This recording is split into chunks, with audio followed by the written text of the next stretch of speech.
Did the United States bomb a girls' elementary school in southern Iran on the first day of the war and kill 175 people? In my opinion, based on what I've seen, that was done by Iran. Is that true, Mr. Hegson? It was Iran who did that? We're certainly investigating. Still investigating. But the only side that targets civilians is Iran. We think it was done. We think it was done by Iran. Can you give us an idea? Because they're very inaccurate, as you know, with their munitions. They have no accuracy whatsoever. It was done by Iran. So let's think about what has happened. Let's list it out. So we took out the Iranian regime leader, the Ayatollah Khomeini, and then 40 of the top leaders. We degraded their military. You can see we've been laying that out all day, all morning. We've because they've decided to attack their neighbors, and we've kind of unified them behind us. So that's kind of worked in our favor to some degree. We've outed fake allies, Spain, England, right? Why should we ever help them again? This is a way to reveal that. We talked a little bit about the insurance situation for ships coming across the Straits of Hormuz. So there's that angle as well, which is very interesting. So to me, this already looks like victory. And so I say, let's declare victory very quickly. This is my video update on this Sunday afternoon, March the 8th, coming to you from Limassol, Cyprus. Let's talk about some news. And let's start things off with the war in Iran. The war in the Middle East, which is entering an escalatory spiral. We have now had strikes on desalination plants. The U.S. and Israel, they bombed a desalination facility in Iran. And this morning, Iran, they retaliated by hitting a desalination facility in Bahrain. So we're going to have an oil crisis, an energy, a gas crisis, and we are now moving towards a water crisis. Now, Iran has water issues. They have problems with water. But the entire region has big-time problems with water, and the Gulf countries, as well as Israel, they rely heavily on desalination facilities.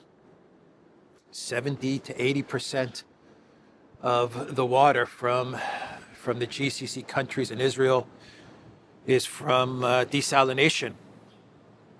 So this is a very alarming escalation.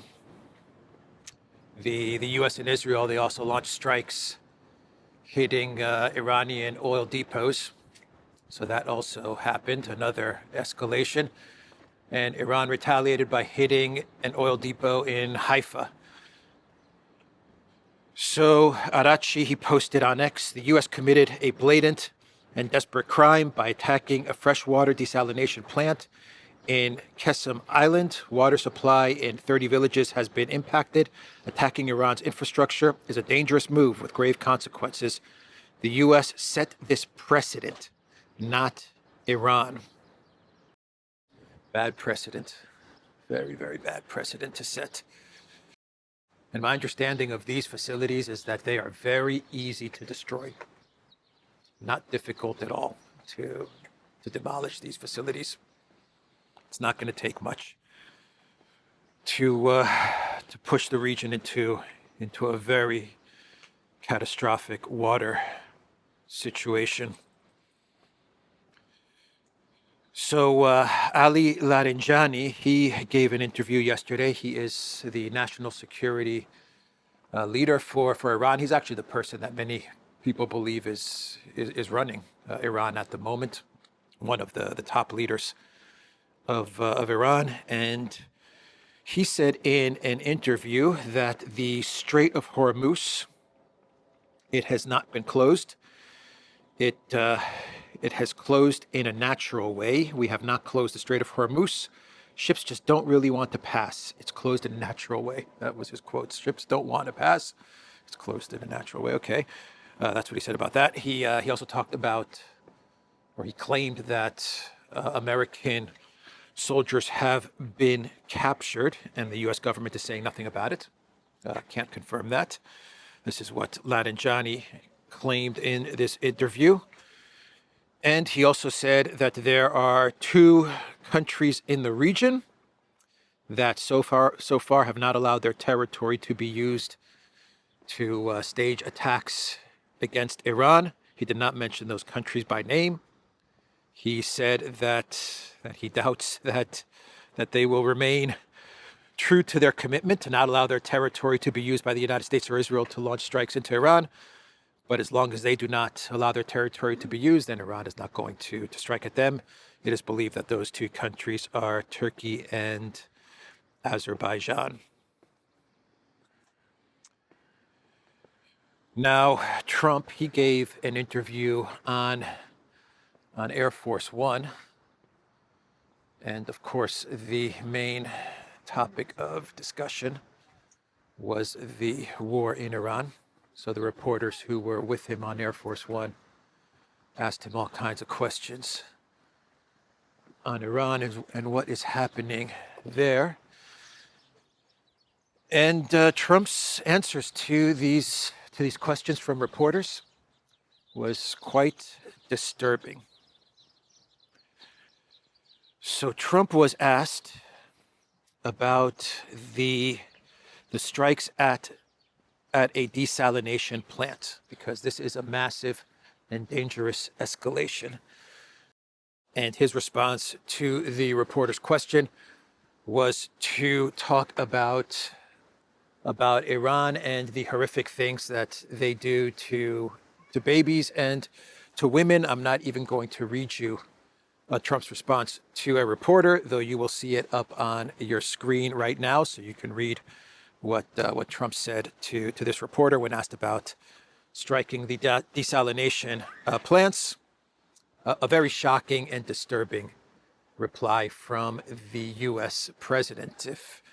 If this is the propaganda that he's being fed, or if this is what he believes, then we've got big problems in the world. A reporter asked him, do you want to participate in the selection of the next leader of Iran? Trump said yes. Yes, he does want to pick the next leader of Iran. He was asked if he wants to divide Iran into several states. A reporter asked, do you think the map of Iran will look the same after this conflict? And Trump said, I can't tell you that. Probably not. He was asked about the bombing of the elementary school in Mishaps, and a bombing which killed 170 plus elementary schoolgirls. And Trump said, based on what I've seen, that was done by Iran. And then a reporter asked Pete Hegseth, is that your assessment as well? Is that true, Secretary Hegseth? And Hegseth said, the only side that targets civilians is Iran. Notice Hegseth's answer. The only side that targets civilians is Iran. The question was, did the United States bomb a girls' elementary school? So Hegseth obviously dodged the question. Trump didn't dodge the question, but he said, based on what I've seen. So he adds that qualifier in there. Trump believes that Iran has surrendered, based on the statement from Pezeshkian, which I talked about on my video update yesterday. Trump actually believes that this was a surrender by Iran. They suddenly started apologizing to the Middle Eastern states. You can mark that down as a victory for us. And for the Middle Eastern states that are really friends of ours, I guess they're not going to be shooting at them anymore. They apologized. That's a surrender right there. I call it a surrender. Okay, if you call it a surrender, then call it a surrender, call it a victory, U.S. President Trump, and leave and end this conflict, this war, if that's what you're going with. But that's not what he's going with, because we have another aircraft carrier group, strike group, heading into the region, the Poppy Bush. That's going to be in the region. And you have the Ford, which is almost in position, or actually may be in the region and in position. So you have the Lincoln, the Ford, and the Poppy Bush. And Trump is declaring some sort of victory. Iran has surrendered. We're victorious. And he also told reporters that everything's been wiped out. He said their Navy's been wiped out, their Air Force has been wiped out, their leadership has been wiped out, their army has been wiped out. He said it's all been decimated. If it has all been decimated, then why are we still seeing missile strikes from Iran in Bahrain, in UAE, in Israel, all over the region? Iran is launching missiles and drones. If their military has been decimated, why are we seeing this? And if their leadership has been decimated, because Trump once again said that their leadership has been decimated, not only the first tier of leaders, but the second tier of leaders and the third tier of leaders. He doesn't even know who to pick anymore as the leader for Iran, because they've all been decimated. Who he was going to pick from the first tier of leaders, they're gone, he said. The second tier of leaders that he was looking at to pick the new leader for Iran, they're gone. And he told reporters, I just don't even know who to pick now, because they've all been decimated. I just talked about a video of Larinjani. Larinjani is about as high as you can get. He just gave an interview. Pezeshkian gave his interview yesterday. So I'm not sure what Trump means when he talks about their entire leadership has been decimated, when I'm seeing interviews of top leadership. Top leaders are giving interviews. And we just got the news that the clerics have selected a new supreme leader. They have voted on a new supreme leader. We don't know who it is, but that has been finalized, and it will be announced either later today or tomorrow. But I believe the reports were that all the clerics were wiped out as well. Weren't they telling us that all the clerics were wiped out? They hit the building and they were all killed. And now we're getting the news that they have elected a new supreme leader. So let's go back to some more things that Trump said on Air Force One, as well as Witkoff. Witkoff was also talking to the media, or at least answered one question from the media about Russia's involvement in the war. And Witkoff said, "We've warned Russia not to provide Iran with any targeting information or other types of assistance." When did you issue that warning, Witkoff? Did you call up Putin the other day and issue that warning? Did you tell Dmitriev, Lavrov, Medvedev? When was this warning issued? Who was it issued to? How was it issued? Did you make the call personally, Steve, or was it someone else in your office? Do you even have an office?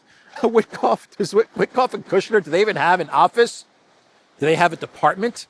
What exactly is their position in all of this? No one knows. No one has any idea. Witkoff's an envoy, and Kushner is the son-in-law that is brokering peace agreements or pretending to mediate peace agreements in Gaza, in Ukraine, and in Iran. And we see where Kushner's services have gotten us, have taken us. So Trump was also asked about ground troops into Iran. I don't even want to talk about it. I don't think it's an appropriate question, and I'm not going to answer it. Could there be a very good reason? There would have to be a very good reason. If we ever did that, they would be so decimated that they wouldn't be able to fight at the ground level. He means Iran's military. They would have to be so decimated that they wouldn't even be able to fight, and that would be when ground troops would be sent into Iran. Trump has also said that he's not going to go with the Kurdish option. He was asked about that as well. And he said that he doesn't want to make the war any more complicated. That is why he is not going to recruit the Kurds to lead a ground invasion. Axios put out an article with the title, Under Threat, Iraqi Kurds Resist Pressure to Join Iran War. Interesting title from Axios. Trump is making it out as if he's the one that decided not to go with the Kurds, but just going off of the title from Axios and the article, when you read the article from Axios, but just the title alone makes it appear as if it was the Kurds that told Trump, no, we don't want to get involved in this. Reports are that that Turkey put pressure on the Kurds and on everybody not to involve the Kurds into this war. Obviously, for Turkey, Kurdish involvement in this war would be very problematic. The Kurds establishing any kind of state or getting a hold of territory and potentially establishing a state would be existential for Turkey. That's the way they view it. So the reports are that Turkey pretty much said, no way. Don't you do it, Trump. Don't you do it, Kurds. That would be one way to draw Turkey into this conflict, that's for sure, to get the Kurds involved. But the report also claims that the Kurds saw this as pretty much a suicide mission. This was not going to be a successful operation. So they resisted the pressure. Trump says he decided he's not going to go with the Kurds. But it looks like the Kurds took a look at the situation and said, no way. It's bad all around. This would be a bad idea all the way around. So Axios also put out an article talking about briefings that took place between the Trump administration and Congress. Rubio present at these briefings. And they discussed two issues. Issue number one was ground troops, but not an invasion. A special operation where the United States would send special forces into Iran, maybe even with scientists, and the goal would be to locate the enriched uranium, the 60% enriched uranium, and to extract that uranium. And the article talks about how they have no idea where the uranium is located, but they're thinking about putting together some sort of operation to find that uranium and to get that uranium out of Iran, to secure it and to remove it. And another operation that they are discussing, according to Axios, is to capture the Kharg Island. This is an island right off the coast of Iran, very, very close to the shores of Iran, which is used to export oil. 90% of Iran's crude oil exports take place from facilities on this island, the Kharg Island, Kharg. So taking this island, that's another operation that they're thinking about, capturing this island, because it's totally not about the oil. It's about the protesters, or it's about the supreme leader, or it's about democracy, or freedom, or the protesters, or uranium, or ballistic missiles. But it's not about the oil, even though they're putting together plans to take hold of an island where the oil is exported from. The Kharg Island. So that would be a crazy operation, huh? To put American troops on this island. That would end up really bad.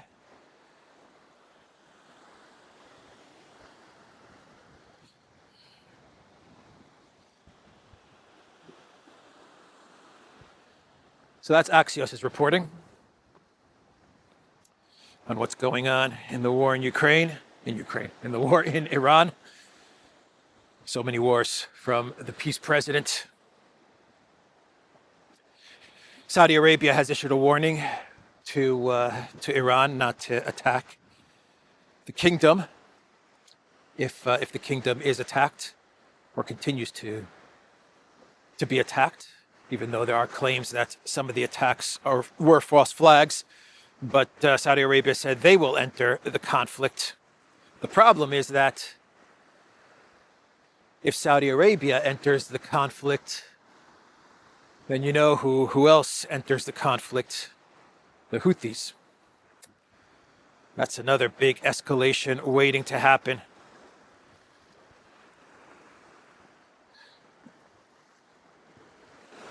So let's talk about a little bit about Project Ukraine. Kind of related to Project Ukraine, because it has to deal with sanctioned Russian oil, related to the war in Iran, but also connected to Project Ukraine, because we have Scott Bessent saying that not only is the United States going to grant permission to India to purchase Russian oil because of the very bad situation with oil that is a result of Trump's full-scale unprovoked war, but he is now saying that sanctions may be lifted on all Russian oil that is currently being exported or at sea or sitting with the shadow fleet, with the tanker shadow fleet.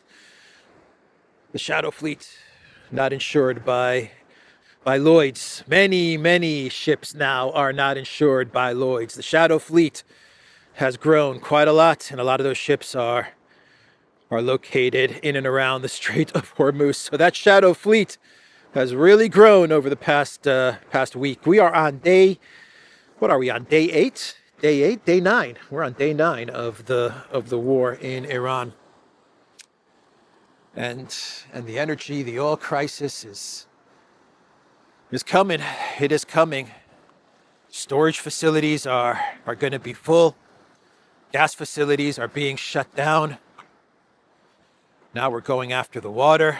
They're going after the water. Everyone's going after the desalination plants now. This is a big freaking catastrophe. We're going to see an energy financial meltdown if this thing does not get sorted out soon. I don't see how it's going to get sorted out. So that was Saudi Arabia's warning. That is Scott Bessent's statement. Release the Russian oil. It's going to be temporary, though, Bessent said. It's just going to be temporary, just until the war ends. Trump is already declaring victory. So, has the war ended? Nope, it hasn't. But he's declaring victory. We also have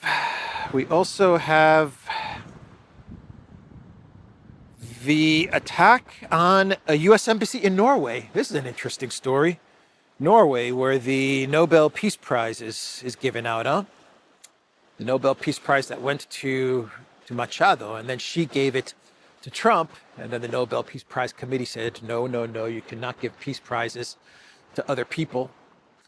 And Trump was very upset with the Nobel Peace Prize snub. But the embassy was attacked in Norway. The U.S. embassy was attacked in Norway. Now, why would a lot of analysts are saying this was Iran? Some sort of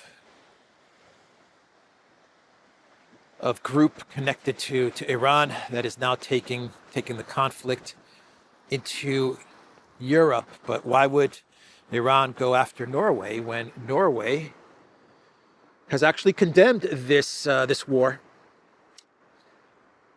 I think that kind of tells you what might be going on here. Maybe a false flag, maybe not. So let's do a clown world and we can wrap up today's video.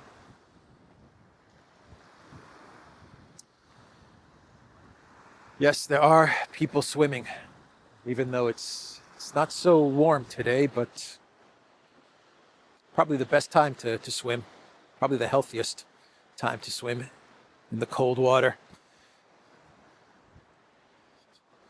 So let's do some clown worlds. Can wrap this video up. Let's start off with a Labour MP who is also connected to the Ministry of Defense, part of the Ministry of Defense. His name is Luke Pollard. And Labour MP Luke Pollard, he shared a video of a munitions factory in Ukraine.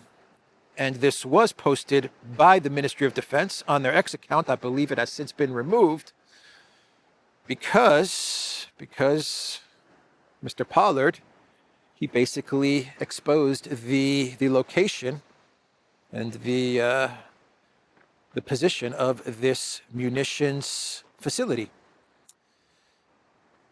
Not smart. Not smart at all. Where does the UK find these people? We are proud to reveal our repair facilities in Ukraine. 4 are operational and a 5th planned. Here, UK engineers work alongside Ukrainian colleagues around the clock to get battle-damaged armored vehicles back to the front line faster. Luke Pollard visited this week. Yeah, so this facility can now be geolocated. He took way too many images, too much video of this facility, and now it's in danger of being wiped away. Not the brightest of Labour MPs, and that says a lot. That says a lot. So what else? Let's talk about the Fresh Prince of Langley, Reza Pahlavi, who gave an interview to Fox News. Of course, who else is he going to give an interview to? Mr. Pahlavi. Fox News is running a lot of the propaganda for the Trump administration during this time of war. And Pahlavi said in the first 10 to 15 years, Iran's economy could generate over $1 trillion worth of revenue for the U.S. And he's talking about himself coming to power, the regime change happening, and Reza Pahlavi being crowned king and emperor of Iran. And his promise is 10 to 15 trillion to the United States. That's his promise. Win this war, remove the regime, put me in as leader, and the payday is going to be big. It's going to be very big. 10 to 15 trillion dollars. Come on, Trump. Come on, Trump. I can deliver to you 10 to 15 trillion. Come on.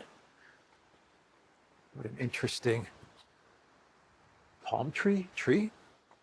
Interesting.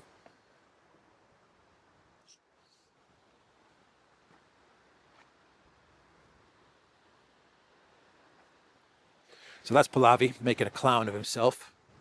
He got pranked by Voban and Lexus, and we saw how smart Pahlavi is.